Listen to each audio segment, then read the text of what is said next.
Olá pessoal, sejam muito bem-vindos a mais uma aula do curso de CLP para todos, certo? Essa aula a gente vai ver sobre contadores. Para que serve um contador num processo?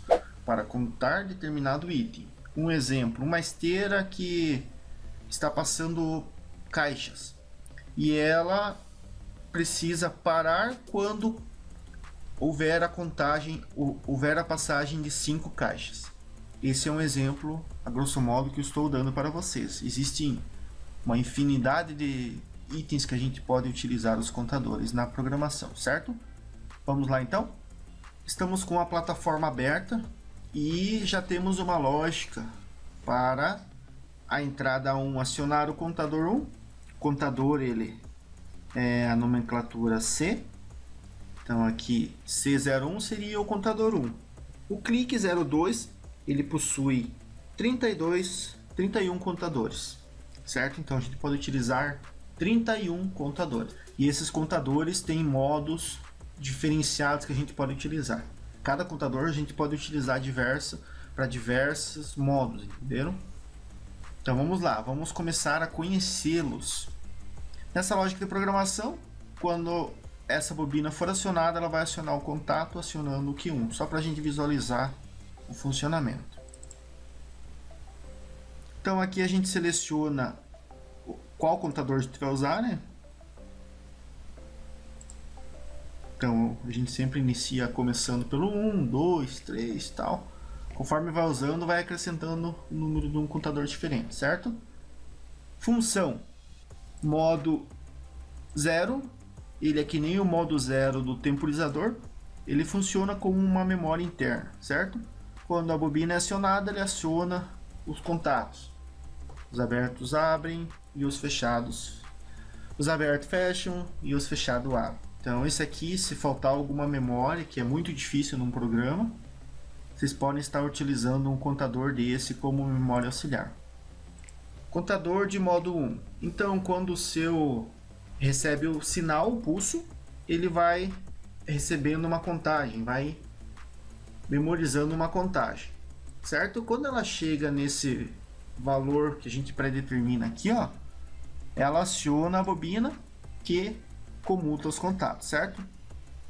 Esses contadores, ele tem direção de contagem. Então, eu posso contar incrementando valores e decrementando valores. Os contadores, eles utilizam reset. Então a gente tem que tomar cuidado onde a gente vai, quem a gente vai colocar de reset para na programação não acontecer algum evento no processo que esse contador fique resetado e não exerça a contagem, certo?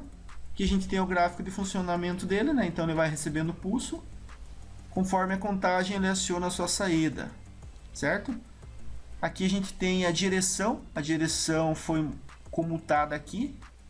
Então, quando ele recebeu o pulso, essa direção mudou, ele estava acionada a saída, essa saída desligou e foi acionada novamente conforme a outra contagem.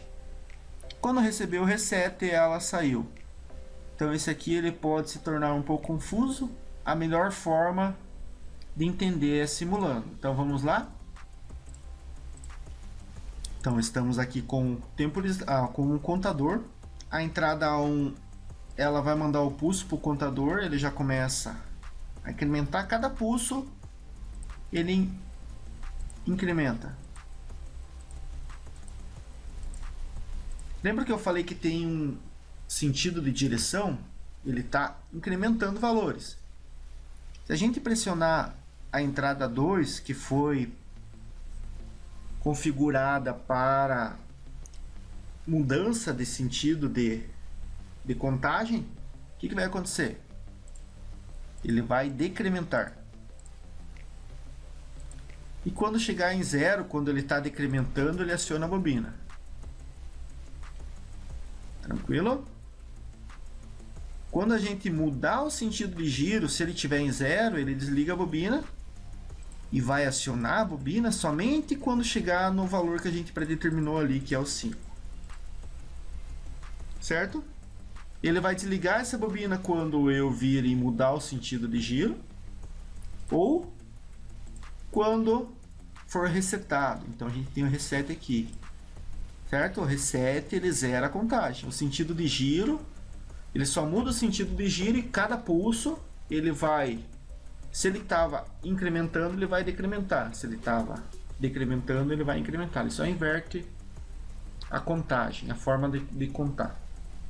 Tranquilo? Então esse é o contador de modo 1. Vamos dar uma visualizada no modo 2. A gente só vai mudar aqui. A gente vai deixar a mesma entrada para a direção e a mesma entrada para o reset. A direção é o sentido da contagem. Tranquilo?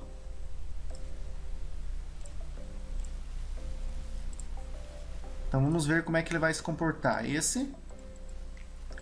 Ele trabalha da mesma forma que o modo 1. A única diferença é que quando chegar em 5, beleza, ele aciona a bobina igualmente. A única coisa é que ele passa de 5. Ele passa do valor que a gente pré-determinou aqui. Então ele não... O modo 1 não, ele chega em 5 aqui, ele trava. Pode receber vários pulsos aqui, ele não conta. O modo 2, cada pulso que você vai dando aqui, por mais que ele esteja acionado a bobina, ele vai incrementando. Se eu mudar o sentido de giro, o que acontece? Para chegar a 0, a contagem para ser acionada a bobina novamente, o valor é maior. Por quê? Porque ele não estava em 5, ele passou do 5. Então, ele vai decrementando, decrementando, decrementando até chegar no 0. Aqui na simulação, se vocês apertarem muito rápido, ele nem chega a contar. Ele tem um delay. Então a gente tem que pressionar, segurar um pouquinho e no nosso tempo real, ele aciona rapidão. Beleza, pessoal? Então, mudei o sentido de giro, ele desliga. Por quê? Porque ele tem que acionar quando chegar em 5. Chegou em 5, acionou a bobina, comutou o contato que acionou a saída. Se eu pressionar o I3, que é nosso reset, ele desliga, certo? Então tá aqui, né? A direção é I2, reset o I3, e o I1 ele vem aqui acionando a bobina. Cada pulso na bobina ela vai incrementando. Então esse foi o modo 2. Então a gente viu o modo 0, que é, vamos revisar, como se fosse uma memória interna. O modo 1 é semelhante ao 2, só que quando ele chegar no valor que a gente pré-determinou aqui, ele aciona a sua bobina e não ultrapassa. O contador pode ficar recebendo pulsos e ele não ultrapassa esse valor. Temos sentido de direção para ele e reset.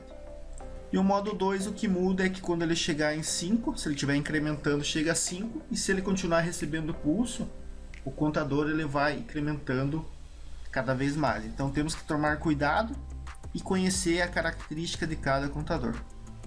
Tranquilo, pessoal? Revisem essa aula na dúvida, vão praticando, vão estudando e a gente se encontra na próxima aula. Fiquem com Deus, um forte abraço.